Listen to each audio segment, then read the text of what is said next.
Have you been watching home prices and mortgage rates in 2022 and wondering what's going on? Are you wondering if you're going to be able to buy or sell a house in 2023? Well, stick around because I'm going to talk about that and much more.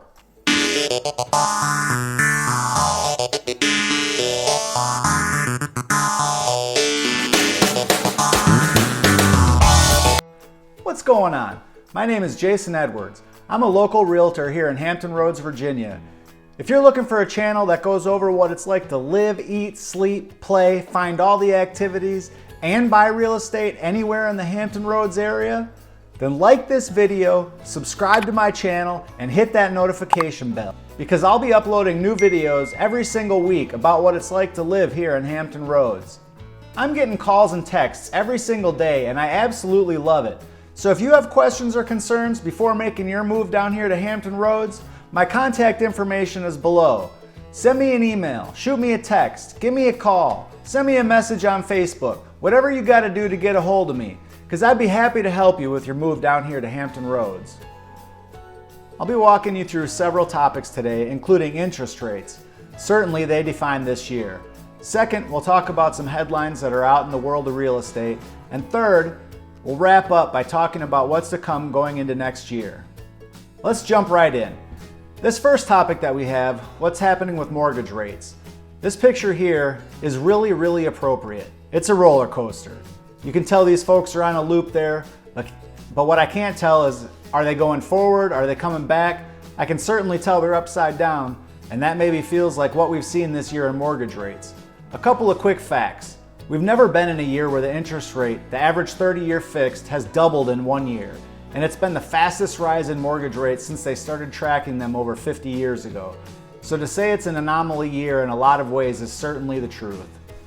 But I want to break down where rates are at right now and a couple of very interesting things that I think tip the hat to where they're going into next year. Now, no doubt this year has been defined by rising interest rates, but the moral of the story is all about inflation. And going forward, what's really going to be the determiner of the market is the Fed's ability to control inflation. But let's go on this journey and let's break down where rates are at right now and where experts are pointing to them going in the next year. First quote here from Lawrence Yun came out. A return to a normal spread between the government borrowing rate and the home purchase borrowing rate will bring the 30-year mortgage rate down to around 6%. As I'm recording this, the average 30-year fixed is right at about 6.5%. We've seen a little bit of relief over the last few weeks, but what Lawrence is referencing here is the 10-year Treasury. Calls it the government borrowing rate, and then the 30-year fixed, the relationship between the two and the spread that we see. If I were to give you maybe an image that best describes what he's saying right here, it's this image. If you remember that for almost 50 years, the 30-year fixed mortgage rate has moved in unison with the 10-year Treasury yield. So if you want to know where mortgage rates are heading, watch the 10-year Treasury yield and that spread between them. You see in the middle of the screen here, the average spread has been about 1.7% or 170 basis points.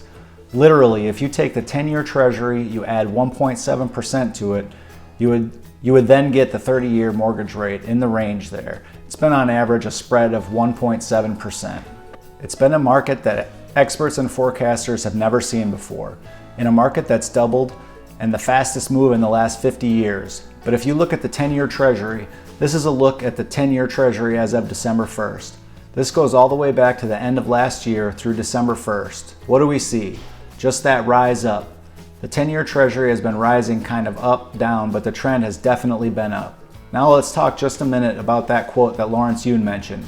He said, a return to a normal spread.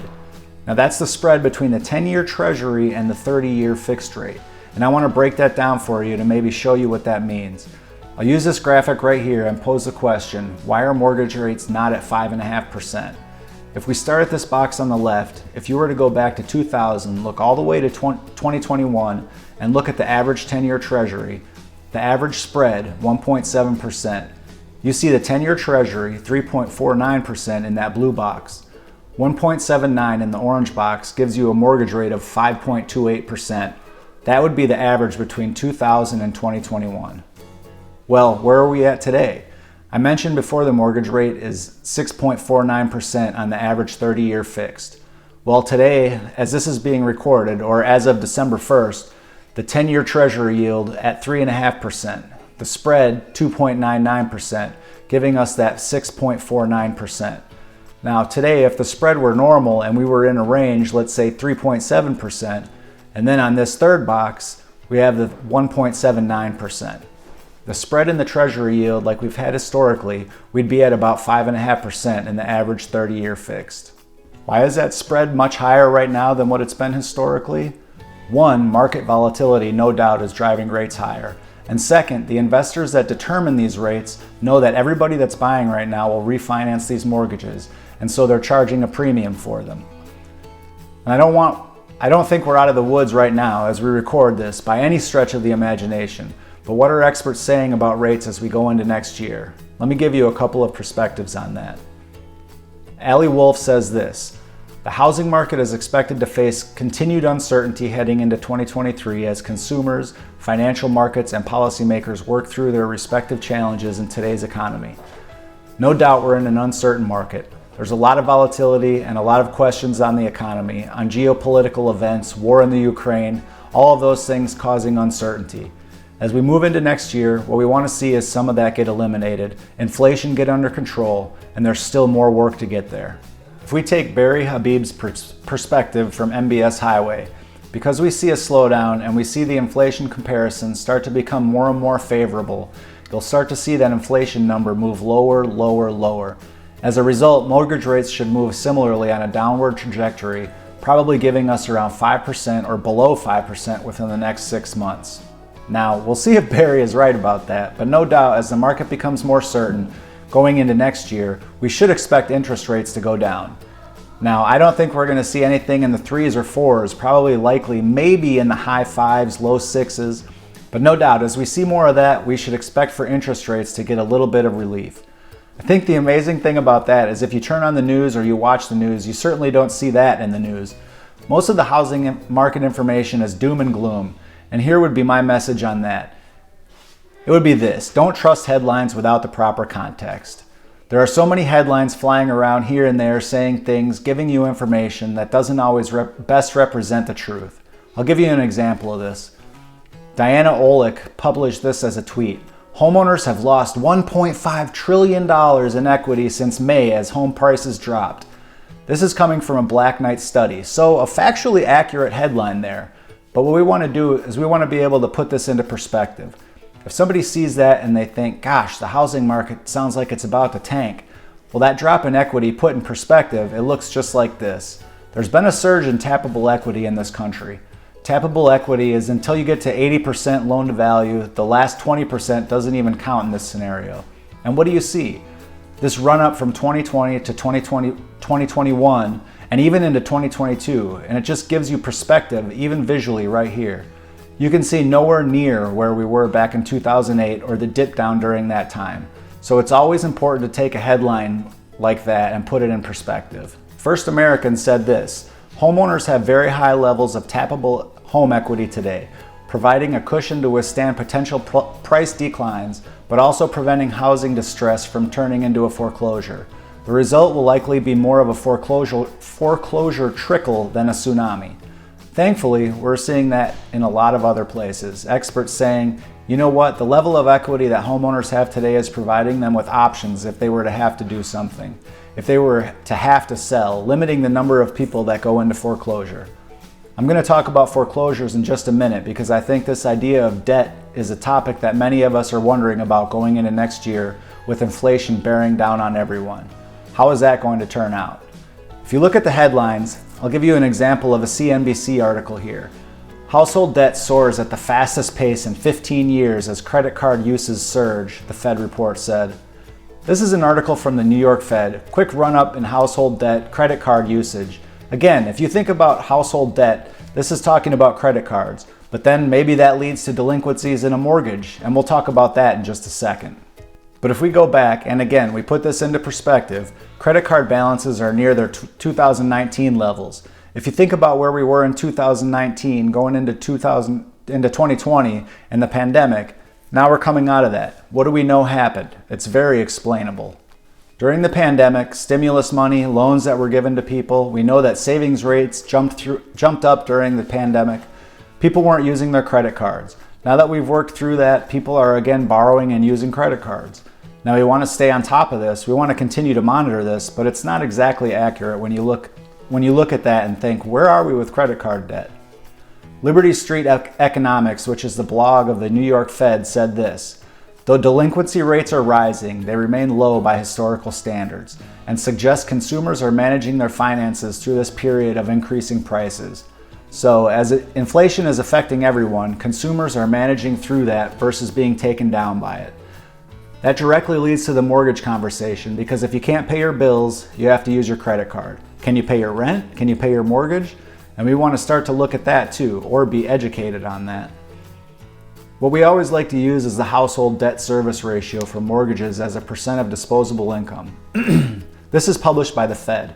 If you look at this, where we stand today, 3.9%, considerably low when we go into the 80s and the 90s and the 2000s. And I bring this to you for a couple of reasons. If we're not educated on these things, then the headlines, the conversations, what people say sway us from one side to the other. Having the facts, having all the information, and being armed with it, I believe is critical. It's no longer something that's nice to have. It's a must-have in this market, because these conversations are going to continue through the winter. And I think there's more that we need to get through in this market. I think interest rates are still going to be volatile, even though we've seen some relief here. But all of this is going to portend to, are we going to make it? Is housing going to crash? And certainly articles and folks on YouTube and other places are saying that. I want to give you a little bit of perspective right now on that and start with delinquencies, because that's obviously the leading indicator of any foreclosure if something would go delinquent. MBA Marina Walsh Industry Analysis. For the second quarter in a row, the mortgage delinquency rate fell to its lowest level since the MBA survey began in 1979, declined to 3.45%. Foreclosure starts and loans in process foreclosure also dropped in the third quarter to levels further below their historical averages. Here's what I'm here to say. This is the reality in delinquencies. They're lower than what they've been in a long, long time. You can go check out this article and read it. And I'm not saying there aren't going to be people that aren't affected by a slowdown economy. There very much will be. But homeowners have options today. They can sell their home, pay a commission, put a little bit of money in their pocket, and move to the other side of the financial crisis they're facing. I think that's important. If we even look at this and think about foreclosures, foreclosures are up this year, but they're near record lows. As of the third quarter, there have been 88,000 foreclosures in this country. If you play that out, that would mean we'd have between 120 to 125 foreclosures as we wrap up the end of the year. To put that number into perspective, in 2019, there was 278,000 foreclosures in this country, nowhere near what we were heading into the pandemic. Critically important. We always say that headlines do more to terrify than to clarify what's actually going on. And relative to consumer debt, to mortgage debt, to really things that are happening out there in the world, my job is to be the knowledge broker, to be the most knowledgeable professional on these topics for the clients I serve, so that I can help them make a wise and competent decision. No doubt there are going to be questions that come up over the next market on what's real estate going to hold next year, and this is the answer. I think as we start to talk about the housing market forecast for 2023, the best place to start is where have we been so far this year in 2022? I truly think that this housing market has been defined by two key things: inflation and rapidly rising mortgage rates. Now we're starting to see signs of inflation easing, and we know that the Federal Reserve is still making moves to lower inflation, and we're certainly not out of the woods yet.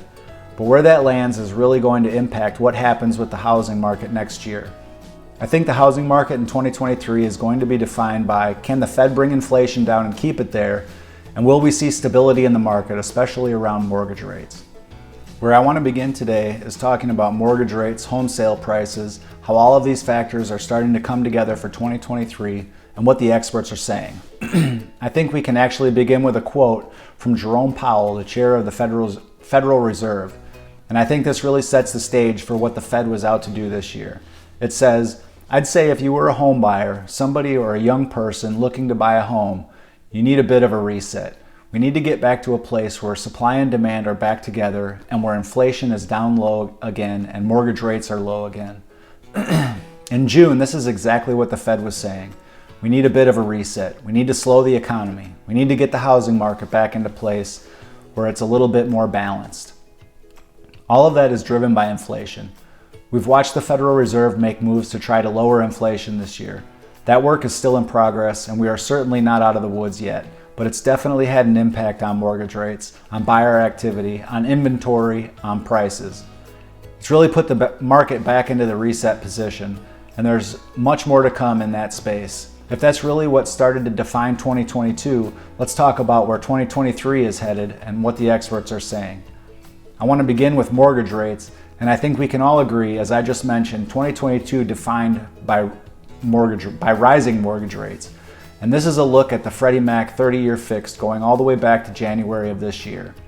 The big takeaway is that rapid rise. This has never happened before in a calendar year. Mortgage rates more than doubled this year, and we've never seen that before.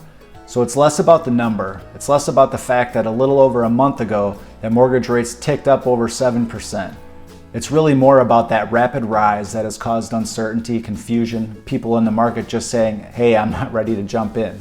This has had an impact on the balance of the housing market. It has slowed buyer demand, it's slowed the pace of sales, and that's really what we've been looking at this year. As we start to think about what's ahead for next year, mortgage rates are really hard to project. It's all about inflation. We're going to continue to watch inflation, and as inflation is high, mortgage rates tend to be high. But as we're starting to see signs of that potentially turning, we want to know where mortgage rates are going to go. What the experts are saying right now, if you look at Freddie, Fannie, MBA, and NAR, we average those together roughly somewhere between 6 and 6.5% next year. So starting out about where we are right now, possibly ticking down if inflation starts to come down too. The reality of it is, it's less about the number. I said that a moment ago. And it's more about the market is looking for stability, looking for mortgage rates to level out. Now, whether that's somewhere between 5.5% or 6.5%, the goal is for mortgage rates to stabilize. We certainly aren't talking about the record lows that we saw over the past 2 years, but we shouldn't be talking about rapid acceleration either. As inflation starts to turn, that's what we are going to be looking for to see what happens with mortgage rates. This is realistically what experts are saying right now. And I think this quote from Greg McBride at Bankrate really says it well. It says, mortgage rates could pull back meaningfully next year if inflation pressures ease.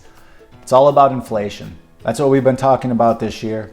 We're going to continue talking about it next year. The Federal Reserve is meeting again later this month, and if they continue to hike federal fund rates up as aggressively as they have been, that's going to have a different impact on mortgage rates. The reality of it is they may go up before they come back down. It's really not a matter of if mortgage rates will come back down, it's really more of when. That's what we're going to be watching in response to inflation. Now, as we've seen inflation rise this year, and as we've seen mortgage rates tick up, that's impacted home sales. Let's talk about what home sales look like so far this year, and let's talk about the projections for next year. Total home sales for this year, you can see that green bar right there. This is a combination of existing homes and new constructions projected to end the year around 5.8 million home sales. Now, coming off of last year, that feels like a major slowdown. We sold roughly 6.9 million homes last year. That was significantly higher than where we are right now. And if you look back in time, that's what you can see on this graph. This goes all the way back to 1999. We haven't seen 5.8 million home sales in about 10 years or so. So this is going to feel like a slowdown. We use that analogy all the time. Of last year, it felt like you were flying down the highway at 90 miles an hour. Things were moving really fast. You came around the bend and saw all those flashing lights and you hit the brakes real hard. And while you were still moving forward, it felt a lot slower. So coming off of that high of 2020 and 2021, this year feels a little bit slower. And if this feels slow, let me share with you what next year is projected to look like. 5.1 million home sales. Now that's going to feel even slower. However, I want to park here for a second and talk about this projection for next year that the experts are saying. Now, 5.1 million home sales, less than this year, definitely less than last year. But here's the thing, experts tend to reproject throughout the year. And right now they're making projections for next year, and it's based on a lot of different things. Right now we're in a place where inflation is high, mortgage rates are high, we're still seeing buyer demand, but it's not as high as it was. We have more inventory in the market, but we're not seeing a ton of new listings. We're seeing new construction slowing a bit, so projections for next year are clearly lower. Now I think as we start to see that nod towards the Fed getting inflation under control, mortgage rates potentially coming down in that moment in time. As we start to see that, I anticipate that this number, this 5.1 million home sales, will start to tick up throughout the next year. It's really not a matter of if, it's more about when we start to see that activity really kick back in. So we're going to be continuing to watch this forecast as we go forward and continue to bring you that information on how our experts reprojecting throughout the year, because we do see that quite a bit. If we look ahead at how some of the experts are breaking down total home sales for the next year in millions, anywhere from about 4.5 to 5.5 million homes, we like to put that into context to average them all together and to really look at this and say the truth is probably somewhere in the middle. Maybe not the high end, maybe not the low end, but the average right now is showing about 5.1. And we're going to continue to watch that number. So the question becomes, what's going to tick back up? What's going to cause more transactions? What's going to reinvigorate that number next year? I think this quote from Lawrence Yun really says that well. It says, the upcoming months should see a return of buyers as mortgage rates appear to have already peaked and have been coming down since mid-November. So as we start to see inflation hopefully come under control, mortgage rates respond, we're going to see more buyer activity. Buyers are looking for stability and predictability in the market. And as that starts to unfold, we've got a bumpy road ahead. Hear me out on that. As that starts to unfold, we will see more buyers come back to the market, and that should start to increase the pace of sales as well. And it says that mortgage rates have already potentially peaked. I hope that's right. We're going to continue to watch it because that's a really big part of the cascade that we've seen happening in the market this year.